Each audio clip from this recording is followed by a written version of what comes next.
చూస్ country delight, live better. ఇప్పుడే country delight యాప్ని download చేసుకోండి.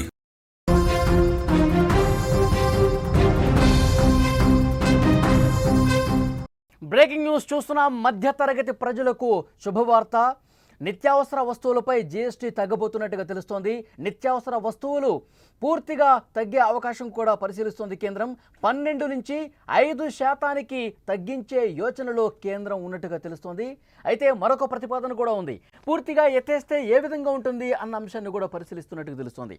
జీఎస్టీ కనుక ఒకవేళ తగ్గితే సబ్బులు, టూత్పేస్ట్, వాటర్ ఫిల్టర్లు, టూత్ పౌడరు, హెయిర్ ఆయిల్ ఇలాంటివన్నీ తగ్గే అవకాశం కనిపిస్తుంది. రేట్లు అల్యూమినియం, స్టీల్తో చేసిన వంట పాత్రల మీద కూడా ఈ ప్రభావం తప్పకుండా ఉంటుంది.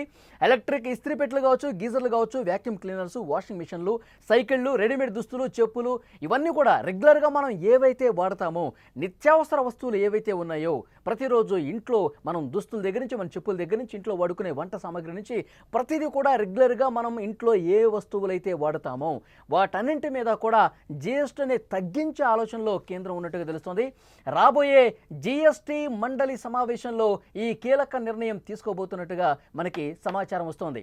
రాబోయే జీఎస్టీ మండలిలో 56వ జీఎస్టీ కౌన్సిల్ మీటింగ్ జరగబోతోంది.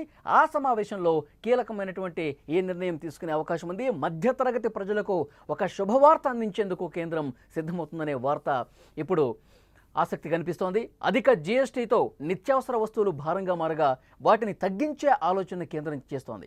నిత్యావసర వస్తువులపై జీఎస్టీ తగ్గించాలని చూస్తోంది. 12% ఉన్నాయి చాలా వస్తువుల మీద, దాన్ని 5% తగ్గించబోతున్నట్టుగా తెలుస్తోంది. పూర్తిగా ఎత్తేసే ప్రతిపాదన కూడా పరిశీలిస్తున్నారు. ఒకవేళ అదే గనక జరిగితే సామాన్య మధ్యతరగతి ప్రజలకు భారీ ఊరటనే చెప్పాలి. చాలా వస్తువులు చాలా అంటే చాలా చౌకగా దొరుకుతాయి. కేంద్ర ఆర్థిక మంత్రి నిర్మలా సీతారామన్ ఇటీవల ఒక ఇంటర్వ్యూలో జీఎస్టీ రేట్లకు సంబంధించి మార్పులు చేస్తామని ఒక సంకేతం కూడా ఇచ్చారు. ఈ నెలలో జరగబోయే 56వ జీఎస్టీ కౌన్సిల్ భేటీలో దీనికి సంబంధించినటువంటి నిర్ణయం తీసుకోబోతున్నట్టుగా తెలుస్తోంది. ఈ వార్తలు నిజమైతే మాత్రం 12% చాలా వస్తువుల మీద ఉంది.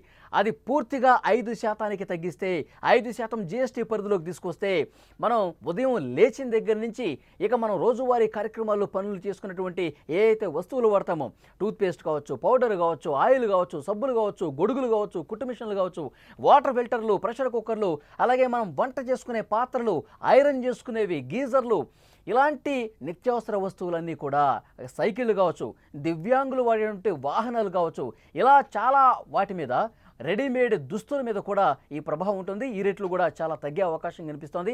జీఎస్టీ తగ్గింపుపై కేంద్ర ప్రభుత్వ నిర్ణయమే కాదు, ఆయా రాష్ట్రాలు కూడా దీని మీద ఆలోచన చేయాలి. ఆయా రాష్ట్రాలు కూడా ఏకాభిప్రాయం కుదరాలి. పన్ను తగ్గింపుకు సంబంధించి జీఎస్టీ కౌన్సిల్ సమావేశంలో ఈ నిర్ణయం తీసుకుంటే సామాన్య పేద మధ్యతరగతి ప్రజలకు ఒక భారీ ఊరట కలుగుతుందని చెప్పాలి. చాలా క్లియర్గా, ఎందుకంటే ఎప్పటి నుంచో ఆలోచన చేస్తూ ఉన్నారు. నిత్యావసర వస్తువుల మీద ఇంత జీఎస్టీ అనేది సరికాదు అని చెప్పి అభిప్రాయం చాలా సందర్భాల్లో వ్యక్తమైంది. ఇప్పటివరకు 55 జీఎస్టీ కౌన్సిల్ సమావేశాలు జరిగితే వాటిల్లో అప్పుడప్పుడు ఈ ప్రతిపాదన వచ్చింది. కానీ ఈసారి మాత్రం కేంద్ర ప్రభుత్వం చాలా క్లియర్గా దీని మీద డెసిషన్ తీసుకోబోతున్నట్టుగా తెలుస్తోంది. ఎందుకు అంటే ముఖ్యంగా ఈ జీఎస్టీ పరిధిలో నిత్యావసర వస్తువులు ఇప్పుడు 12% ఉన్నవి. దీనివల్ల చాలామంది కొనుగోలు చేయలేకపోతూ ఉన్నారు. సామాన్య మధ్యతరగతి ప్రజలు అంత రేటు పెట్టాలా? రోజు వాడేటువంటి సామాన్లకు సంబంధించి, వంట సామాగ్రికి సంబంధించి కావచ్చు, మనం వాడుకునేటువంటి వస్తువులు కావచ్చు, చాలా రేట్లు కొంత ఎక్కువగా ఉన్నాయి. వీటిని తగ్గించాలన్న ప్రతిపాదన ఎప్పుడు ఉంది కానీ సీరియస్గా తీసుకున్న పరిస్థితి లేదు. ఎందుకంటే జీఎస్టీ తగ్గితే జీఎస్టీ వసూళ్లు కూడా కొంత కేంద్ర ప్రభుత్వానికి రాబడి తగ్గుతుంది కాబట్టి వేల కోట్ల రూపాయలు కొంత నష్టపోయే అవకాశం ఉంది. కాబట్టి అంత సీరియస్గా తీసుకొని ఆ జీఎస్టీని ఎత్తివేసే ప్రతిపాదన కావచ్చు, లేదంటే తగ్గించే ప్రతిపాదన కావచ్చు, అంత సీరియస్గా దాన్ని తీసుకోవాలా. కానీ ఇప్పుడు ప్రజల కోణంలో ఆలోచిస్తోంది కేంద్ర ప్రభుత్వం. 40 నుంచి 50 వేల కోట్ల రూపాయలు ప్రభుత్వం మీద భారం పడే అవకాశం ఉంది. అయినప్పటికీ కూడా ప్రజలకు మేలు చేసే దాంట్లో భాగంగా ముఖ్యంగా పేద మధ్యతరగతి ప్రజలకు కొంత వెసులుబాటు కల్పించాలన్నటువంటి ఉద్దేశంతో వాళ్ళకి కొనుగోలు శక్తి పెరగాలి. 12 నుంచి ఒకవేళ 5% తగ్గించారనుకోండి, చాలా వరకు రేట్లు తగ్గుతాయి. సో ప్రజలు కూడా కొనుక్కుంటారు. షాపింగ్ మాల్స్లో కావచ్చు, బయట కావచ్చు, నిత్యావసర వస్తువులు వాళ్ళు కొనుగోలు శక్తి పెరుగుతుంది. రేట్లు తక్కువ వస్తే 3 వస్తువులు కొనే చోట 10 వస్తువులు కొంటారు, 4 జతలు కొనే చోట 8 జతలు కొంటారు. ఇట్లా వాళ్ళ కొనుగోలు శక్తి కూడా పెరుగుతుంది. సో దానివల్ల ప్రభుత్వానికి కూడా కొంత రాబడి వచ్చే అవకాశం కనిపిస్తుంది. జీఎస్టీ రాబడి కూడా పెరిగే అవకాశం ఉంది. ఎందుకంటే 12 నుంచి 5% తగ్గితే చాలా వరకు ప్రజలకు ఉపశమనం కలిగే అవకాశం ఉంది. సో ఈ కోణంలోనే ప్రభుత్వం ఆలోచిస్తోంది. ఒకవేళ పూర్తిగా ఎత్తేస్తే మాత్రం అది నిజంగా వండర్ఫుల్ అని చెప్పాలి.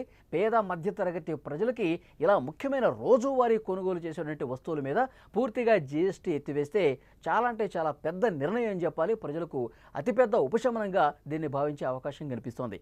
ఇలాంటి నిర్ణయం ఒకవేళ తీసుకుంటే గనక హర్షాతిరేకాలు వ్యక్తమవుతాయి. ప్రజలు కొంత సంబరాలు తీసుకునే పరిస్థితి కూడా ఉంటుంది. మధ్యతరగతి ప్రజలకు ఈ శుభవార్త అందే అవకాశం చాలా స్పష్టంగా కనిపిస్తుంది. మరొక వైపు ఏకాభిప్రాయం ముఖ్యం. జీఎస్టీ కౌన్సిల్ భేటీలో రాష్ట్ర ప్రభుత్వాల పాత్ర కూడా చాలా కీలకం. ఈ డెసిషన్ తీసుకోవాలంటే రాష్ట్రాలు కూడా పూర్తిగా అంగీకరించాలి. ఒక కేంద్ర ప్రభుత్వం తీసుకుంటే సరిపోదు. ఎందుకంటే ఒక నిర్ణయానికి సంబంధించి ఈ సమావేశంలో పాల్గొన్న ఆయా రాష్ట్రాల్లో కూడా దానికి సుముఖత వ్యక్తం చేస్తే ఈ ప్రాసెస్ చాలా ఈజీ అయిపోతుంది. రాష్ట్ర ప్రభుత్వాలు కూడా ఈ రకంగా ఆలోచన చేయాల్సినటువంటి అవసరం ఉందని కేంద్రం చెప్తుంది. ఇప్పటి వరకు జీఎస్టీ కౌన్సిల్లో ఒకసారి ఓటింగ్ జరిగింది. ఇప్పుడు మళ్ళీ ఒకవేళ సానుకూలత ఇతర రాష్ట్రాల నుంచి రాకపోతే ఓటింగ్ చేసే పరిస్థితి ఉంటుంది. ఆ ఓటింగ్లో మెజారిటీ రాష్ట్రాలు కనుక కేంద్ర ప్రభుత్వం తీసుకున్నటువంటి ఈ నిర్ణయానికి అనుకూలంగా ఓటు వేస్తే సో డెఫినెట్గా 4-5 రాష్ట్రాలు ఏమన్నా దీన్ని వ్యతిరేకించినా సరే ఈ కేంద్ర ప్రభుత్వం తీసుకున్న నిర్ణయం అమల్లోకి వచ్చే అవకాశం కనిపిస్తోంది. సో మధ్యతరగతి ప్రజలకు ఒక శుభవార్త అతి త్వరలోనే అందే అవకాశం కనిపిస్తోంది. అధిక జీఎస్టీతో నిత్యావసర వస్తువులు ఇప్పటికూ కొంత భారంగా బారిపరుస్తోంది. వాటిని తగ్గించే ఆలోచనను కేంద్ర ప్రభుత్వం చేస్తోంది. నిత్యావసర వస్తువులపై జీఎస్టీ తగ్గించాలని ఎప్పటి నుంచో వాదన ఉంది. 12 నుంచి 5% కుదిరితే గనక మొత్తం ఆ జీఎస్టీని గూడ్స్ అండ్ సర్వీసెస్ ట్యాక్స్ని పూర్తిగా తగ్గించే ఆలోచన కూడా, లేదంటే పూర్తిగా ఆ జీఎస్టీని ఎత్తేసే ఆలోచన కూడా కేంద్ర ప్రభుత్వం చేస్తుంది. ఒకవేళ ఈ నిర్ణయం తీసుకుంటే చాలా వస్తువులు పూర్తిగా తగ్గిపోయే అవకాశం కనిపిస్తోంది. ఆ రేట్లు కనుక భారీగా తగ్గితే పేద మధ్యతరగతి ప్రజలకు అతిపెద్ద ఉపశమనం కేంద్ర ప్రభుత్వం కల్పించినటువంటి పరిస్థితి ఉంటుంది. ఈ మధ్యకాలంలో చాలా రేట్లు పెరిగిపోయిన పరిస్థితి ఉంది. ఒక షాపింగ్కి వెళ్తే 1000 రూపాయలు ఇంతకుముందు బిల్ అయ్యేది ఉంటే ఈ జీఎస్టీ వల్ల దాని మీద వేస్తున్న 12% వల్ల అది 1600, 1700 ఈ విధంగా బిల్లు వచ్చే అవకాశం ఉంది. ఇప్పుడు మళ్ళీ ఆ జీఎస్టీని ఎత్తివేస్తే 2000 బిల్ అయ్యే చోట కేవలం 1000 రూపాయలు మాత్రమే బిల్ కట్టే అవకాశం ఉంటుంది. సో అంత భారీ ఉపశమనం కల్పించడానికి కేంద్ర ప్రభుత్వం సిద్ధమవుతుంది. పూర్తిగా తగ్గిస్తే గనక 40 నుంచి 50 వేల కోట్ల రూపాయల భారం కేంద్రం మీద పడ్డప్పటికి కూడా ప్రజలకి, ముఖ్యంగా పేద మధ్యతరగతి ప్రజలకి వాళ్ళకి సులభతరంగా వాళ్ళ కొనుగోలు శక్తిని పెంచాలన్నటువంటి ఉద్దేశంతో, వాళ్ళ మీద పడుతున్నటువంటి భారాన్ని తగ్గించాలన్నటువంటి ఉద్దేశంతో కేంద్ర ప్రభుత్వం ఈ డెసిషన్ తీసుకుంటున్నట్టుగా తెలుస్తుంది. ఇప్పటికే చాలా వస్తువులు మీరు స్క్రీన్ మీద కూడా చూస్తున్నారు. ప్రతిరోజు మనం అక్కడికి షాపింగ్ మాల్స్కి వెళ్ళినా, చిల్లర దుకాణాలకు వెళ్ళినా జీఎస్టీ తప్పకుండా ఉంటుంది. సో దానివల్లే ఎక్కువగా అవి భారం పడే అవకాశం కనిపిస్తోంది. ముఖ్యంగా ఇక్కడ మనం చూడొచ్చు మళ్ళొకసారి అవి ఏ విషయాల మీద, అంటే ఏ వస్తువుల మీద రేట్లు భారీగా తగ్గబోతున్నాయని కూడా ఒకసారి మీకు చెప్తాను.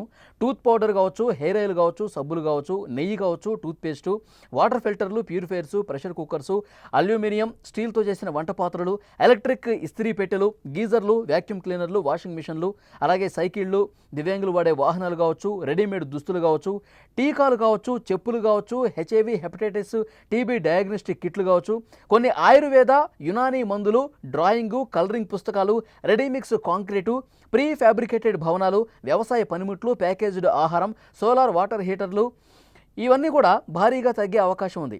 అలాగే సిగరెట్లు, విలాసవంతమైన కార్లు, కార్బోనేటెడ్ డ్రింక్స్, వీటి మీద జీఎస్టీని భారీగా పెంచే అవకాశం కనిపిస్తోంది. ఏవైతే సిగరెట్లు ఉన్నాయో, లేకపోతే విలాసవంతమైనటువంటి కార్లు, కార్బోనేటెడ్ డ్రింక్స్, ఇలాంటివి విలాసవంతమైన వస్తువుల కిందకి ఏవైతే వస్తాయో వాటి మీద జీఎస్టీని భారీగా పెంచాలనేటువంటి ఉద్దేశంతో కేంద్రం ఉన్నట్టుగా తెలుస్తోంది. సో ఒక చాలా మంచి నిర్ణయంగా దీన్ని చూడాల్సిన అవసరం కనిపిస్తోంది.